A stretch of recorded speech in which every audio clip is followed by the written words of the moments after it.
Now listen, about question number 3, I am going to explain second part.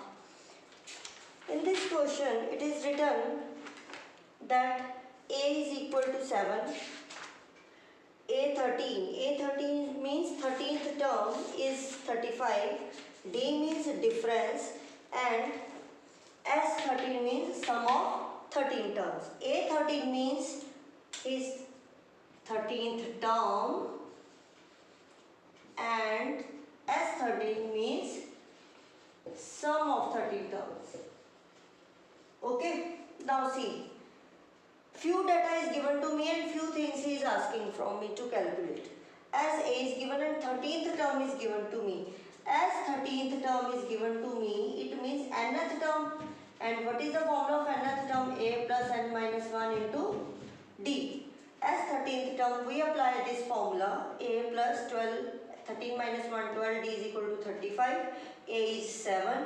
D I don't know, that is, we'll calculate. D is 7 over 3 after cutting. Okay. Now,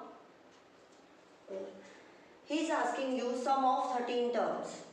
Sum of 13 terms formula as it is written above, n over 2, 2a plus n minus 1d. You have to learn this formula. Okay. This is 7 over, just in this difference is 20. Just substitute n is 13 as this sign.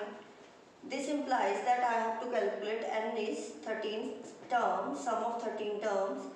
2 into a is 7, 2 7s are 14, n is 13. From here it is clear n is 13, otherwise not given. From this notation I am getting the clue that n is 13.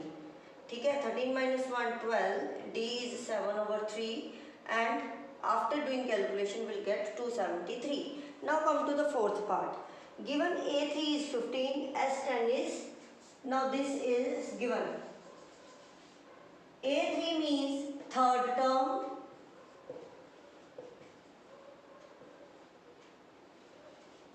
okay.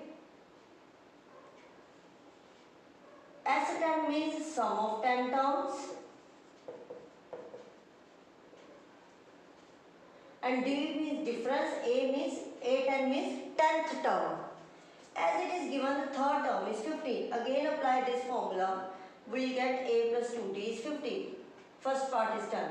He is also giving us sum. After calculating, sum of 10 terms is 25. He is giving this hint to me. So I will apply the formula of sum. N over 2, 2a plus n minus 1 into d. Here n is 10. Here I am getting the clue of n. This is 10.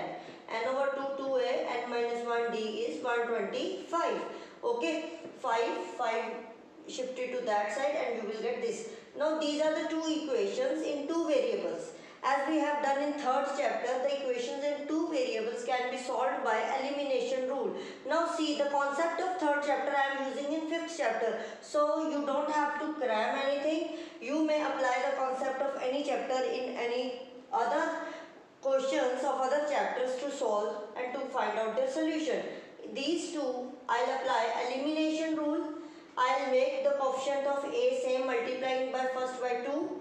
Okay. 2 into 2, 4, 2 15s are 30. Just change the sign, I will get D. After calculation D, I will substitute the value of D in 1. I will get A.